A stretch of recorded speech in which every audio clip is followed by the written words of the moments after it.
आज हम इस वीडियो में देखने वाले हैं कोड किसे कहते हैं या कितने प्रकार का होता है।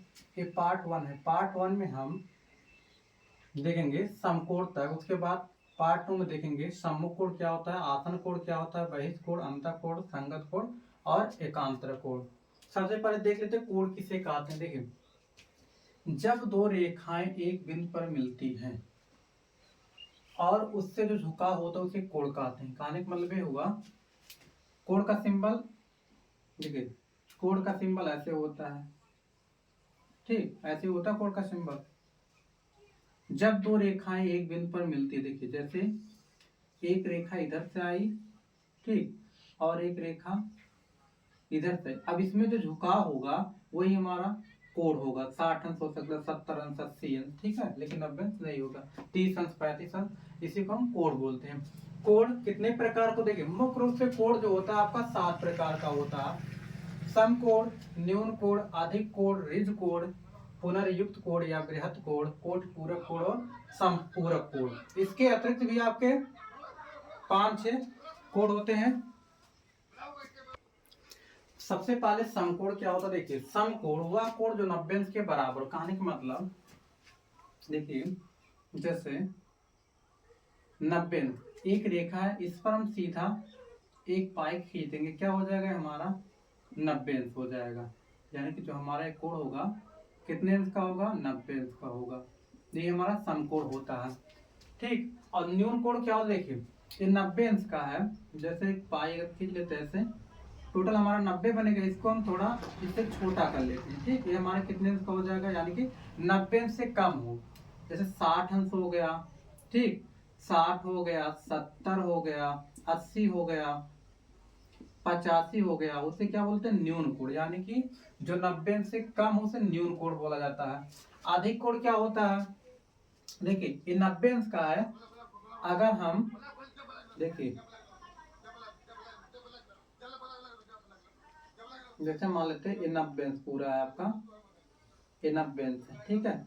इसको जब इधर हम बढ़ा देंगे थोड़ा सा, ठीक, यानी कि 90 से ज्यादा आपका 120, 90 से बड़ा आपका जो होगा जैसे 95, 100, 120 और 140 आदि, ठीक, उसे क्या बोलते हैं, अधिक कोड बोलते हैं। रिच कोड क्या होता है, रिच कोड होता है आपका जो 180 अंश के बराबर हो। 180 अंश का जो कोड बनेगा उसे क्या बोला जाता है, रिच कोड बोला जाता है।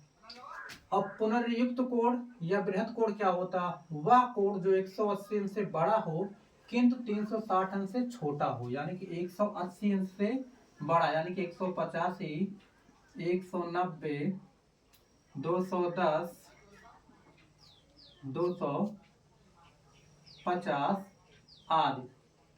ये क्या होगा, पुनर्युक्त कोड या बृहत कोड होता है। यानी कि 180 अंश से बड़ा किंतु 360 अंश से छोटा हो, क्या होता है हमारा पुनर्युक्त कोड या बृहत कोड। कोटि पूरक कोड क्या होता है, कोटि पूरक कोड होता है जिन दो कोडों का योगफल 90 अंश हो, उसे क्या बोलते हैं, कोटि पूरक कोड बोला जाता है। जैसे हमने कहा 50 अंश का कोटि पूरक कोड क्या हो, क्या करेंगे, 90 में से 50 घटा देंगे, कितना आएगा 40। यानी कितना होगा हमारा, देखिए 40 और 50 का योगफल करें, क्या होगा हमारा 40 धन 50 बराबर 90 अंश हो जाएगा।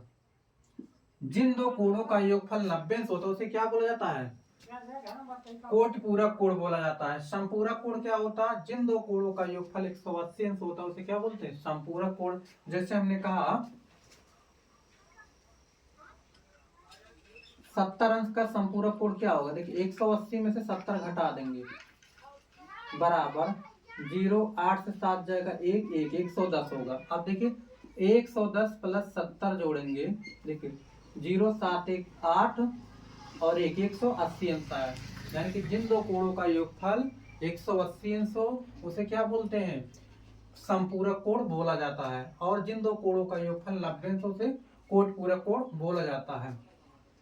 ये पार्ट 1 था। पार्ट 1 में हमने सीखा समकोण क्या होता है, न्यून कोण क्या होता है, अधिक कोण, रिज कोण, पुनर्युक्त कोण या बृहत कोण, कोटि पूरक और संपूरक कोण क्या होता है। उसके बाद सेकंड पार्ट में देखेंगे सम्मुख कोण क्या होता है, आसन कोण, बहिष्ठ कोण, अंतः कोण, संगत कोण और एकांतर कोण।